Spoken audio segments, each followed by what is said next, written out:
Hello. So let me show you exactly how I introduced this last night to a group of undergraduates. I did a virtual presentation in a friend's class up at UC Davis. Guys, I'm going to present this information to you and I'm telling you flat out, there's a lot of text on the screen.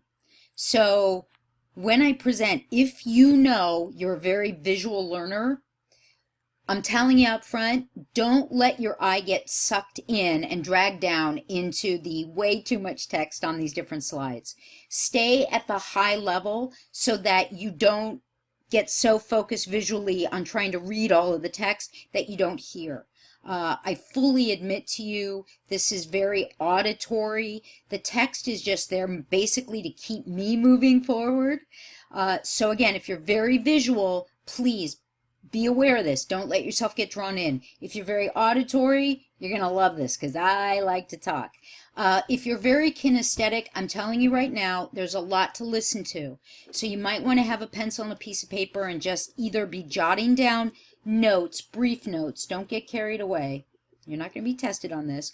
As well, if you feel the need to like tap your pencil or doodle, like a triangle, blah, blah, blah, blah, blah, whatever it takes, recognize you're going to be sitting for a little bit and you're going to be listening. Okay? So with that, now I'm going to get into the presentation. Okay? I blatantly, openly, and that was to a group of young adults. Now with kids, you do the same thing. Particularly when you're introducing a unit, you can say in this unit, because everybody has different learning strengths, you're going to see that there'll be times where it's very auditory. There's a podcast for you to listen to in class. Also very visual. I'll be showing you stuff, or there'll be a video and pictures for you to look at. As well, for those of you who like to work with their hands, there'll be things for you to trace, or there'll be times where you may want to make sure you have a pencil available so that you can do some little doodles on the page and still stay focused on where we're going. When you openly, and here's my word, transparently, demonstrate that you just expect, it takes respect to a new level.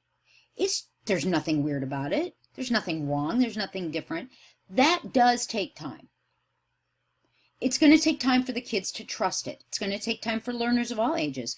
My friend who was the professor in that class last night, when he gave me the feedback from his students, he said that several students particularly mentioned that they really liked right at the beginning that I called out because they were laughing at themselves. They're like, yeah, I'm totally visual. And when she showed those slides with way too much text, I totally would have gotten sucked into those. I would have never heard anything she said.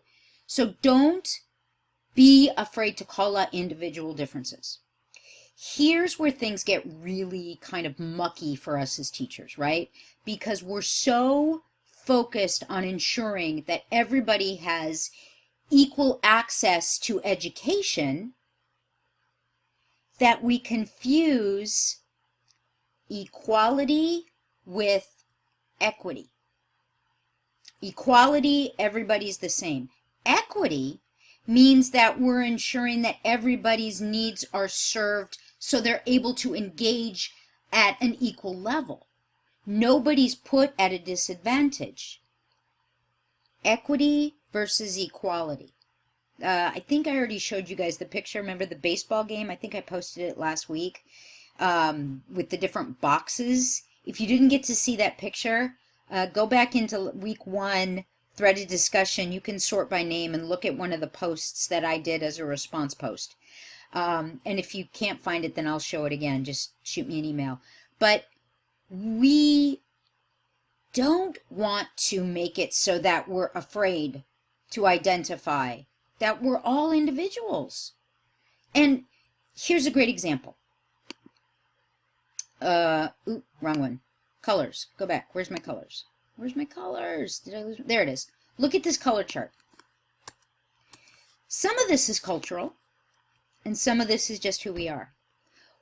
We all, as individuals, see color slightly differently. Now, unless you're officially colorblind, where the rods in your eyes aren't picking up the light to be able to discern certain colors, particularly reds and greens, if you're not colorblind, even though you're seeing orange, the orange you see is slightly different than the orange I see. Introducing this type of thing right off the bat early in the year, or having this discussion, really helps people recognize that we all learn differently. Just because we all have the same textbook and we're all reading the exact same thing doesn't mean we're taking it in the same way. And there's nothing wrong with that. Now, we need to come to certain agreements. There are certain objectivist truths that we all need to be able to agree upon, so that as we are on our journey toward mastery, we can achieve certain outcomes. Whether it's to be able to explain the Gettysburg Address, whether it's to be able to give a discourse on various philosophies of educational technology and which ones are positive and negative, or whether it's, why Thanksgiving is my favorite holiday. For learners of all levels, there are objectivist truths, but we all come to recognize them. I'm a constructivist. In a unique fashion. And when we recognize that and we openly expect it, then we are demonstrating genuine respect for it. Now, how do we bring this into our practice and still go sane? Well, like I said, one thing is being very transparent about this.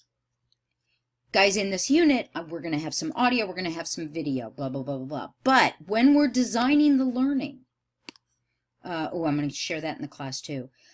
Here's another tool that works really well. There are multiple online sites that offer things like this. This is one, it's called it's online.kidsdiscover.com. They Lexile the reading. Either you as the teacher can set the level for your students, or depending on how advanced the kids are and the different ages, they can decide for themselves. Do they want to start reading at the basic grade level? Do they want the reading to be a little more in-depth and more complicated? Do they want it to be a little easier with slightly bigger fonts? So having the opportunity to do lexilization enables everyone to still be moving forward toward the same content and then demonstration of mastery of the value of that content, the reality of it, the value of it, how it's applied, without anybody feeling, ooh, it's wrong, it's bad, blah, blah, blah. And then again, for the teacher, everybody's still engaging on topic. But another great thing is learning menus. Learning menus are so important, and I will absolutely post this in class here on this threaded discussion. If I can get it up. Come on, baby. Wake up, wake up. Sorry, I've got too many windows open. Where's the document? There she blows. Yeah, here it is. Sorry. Choice and voice for learners of all ages. Learning menus, designing proactively.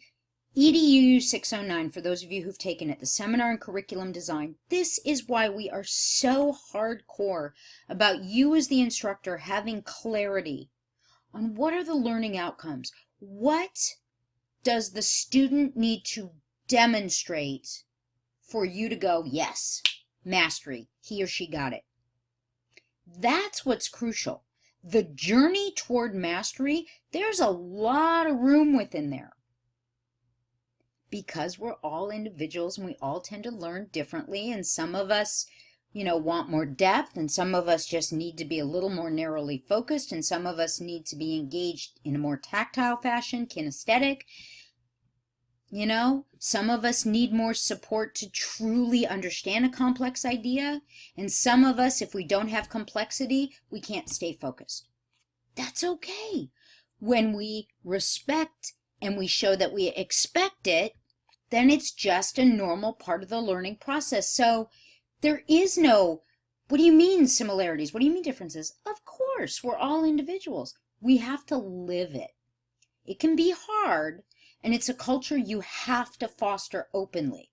Talk about yourself. Don't be afraid to be transparent with the students. Guys, I know there's a lot of audio. This video we're going to watch, you really do, and I like it because I tend to be very auditory, so I know you're really going to need to focus in on listening. If you are a visual learner, you may actually want to close your eyes or, have a blank piece of paper in front of you and not look up too much, just kind of really focus in. If you're visual, I strongly suggest I'll stop the video at a couple points so you can maybe draw a picture, maybe make a chart, a graph, a mind map, whatever.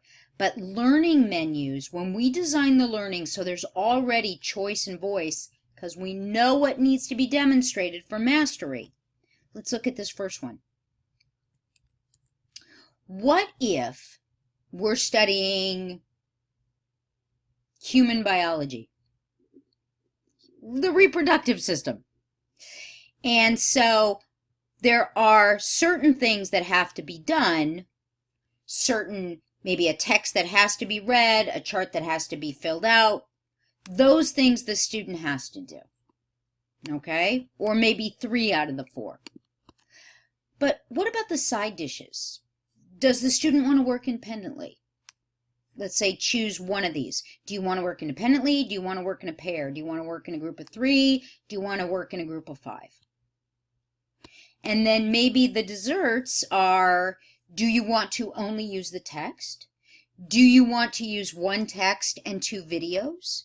Blah, blah, blah. Do you want to present your findings, your research, your conclusions? Do you want to do a live presentation in the course? Do you want to make a video of yourself presenting a PowerPoint?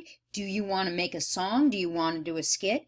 When you've already built this and then you work with the students, and this becomes part of the classroom routine, maybe every unit, every other unit, however you want to stagger it. Again, this entire sense of, well, I'm an individual and I am not just the student that you're pouring the information into. I'm responsible for my learning. I am part of designing it. That's where respect comes from, having set those expectations. You know yourself, what works for you. Or you also have the flip side of that. I know you're very visual and you've done a couple of really great posters. It's time to really push yourself and strengthen some of those other muscles. So let's work on doing more writing for this one. Blah, blah, blah, blah, blah, blah. Okay? We got to live it. We can't just talk it, and we can't just hope it'll happen. We design proactively. That doesn't mean individualization. It doesn't mean every single student has their own lesson plan, their own IEP. Then you will lose it. But when you design with voice and choice in, you're already demonstrating that respect for similarities and differences, the uniqueness that each one of us is, the fabulous uniqueness that each one of us is, and you are clearly building that in and putting much more of the onus on the student to be engaged and responsible for their learning. And that's a skill. We have to ensure that students learn that, particularly the ones for whom learning requires more effort. The more that they feel they have control and they are an engaged part of the learning, rather than just this poor put upon soul that here we go again, I have to wait until the teacher tells me exactly which pages I'm supposed to read because I'm a slower reader. Don't do that to yourself. Don't do that to them. Okay? So these are some real world, I hope this answers your questions, gives you some more food for thought. I've had 3 Snapples today. Okay.